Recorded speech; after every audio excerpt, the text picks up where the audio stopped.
name is Rachel, and today I'm announcing the Bob's Burgers Readathon.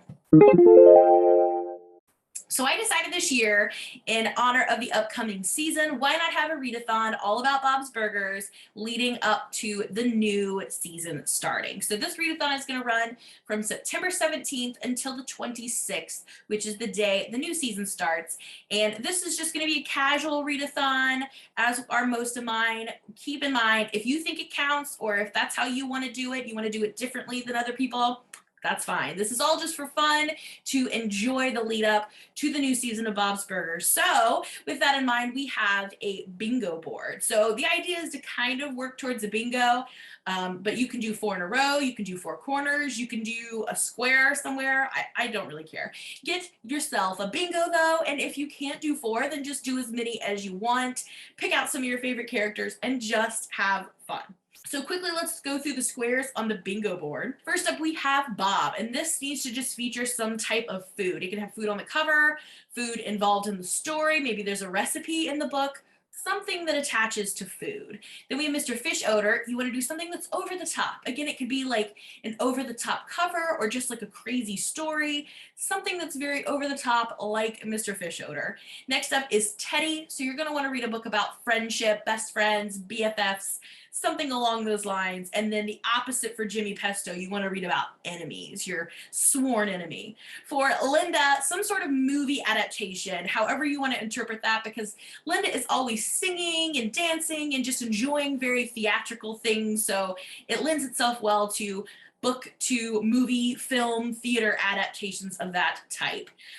Next, we have Gail. It's got to be a cat on the cover for Aunt Gail. For Hugo, I thought about revisiting a DNF since Linda didn't go through with the wedding, the engagement to Hugo. It just automatically made me think of a DNF. He kind of shows back up, obviously in her life, unromantically, of course, but he's still there. So revisiting a DNF.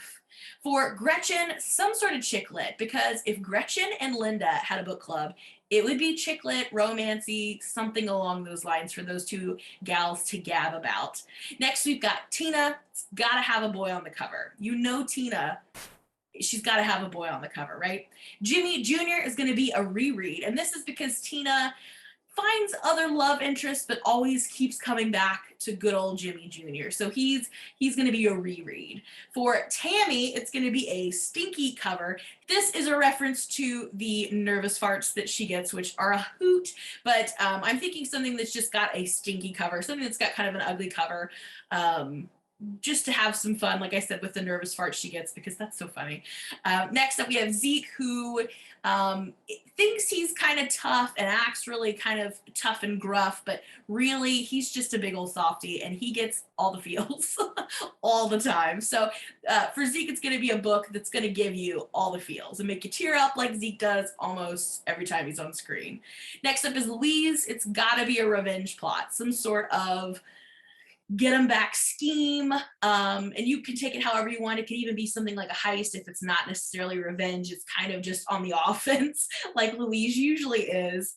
For Jean, it's going to be a mother-child relationship. It could be a father-child relationship, whatever you want to do there. But the key with Jean, I thought, was just how much he loves his mother and the relationship that those two have. So Jean's got to be one with a relationship with a parent.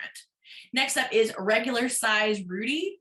Got to be a regular size book. So I went ahead and put it at 250, but whatever you think a regular size book is, that's for regular size Rudy. And last but not least is Mr. Fraud. That's going to be a self-help book. So again, you can interpret all of these prompts however you want. You can just pick and choose your favorite people, or you can try to get a bingo. Whatever you want to do, it's just for fun, but definitely play along if you like Bob's Burgers and you like reading.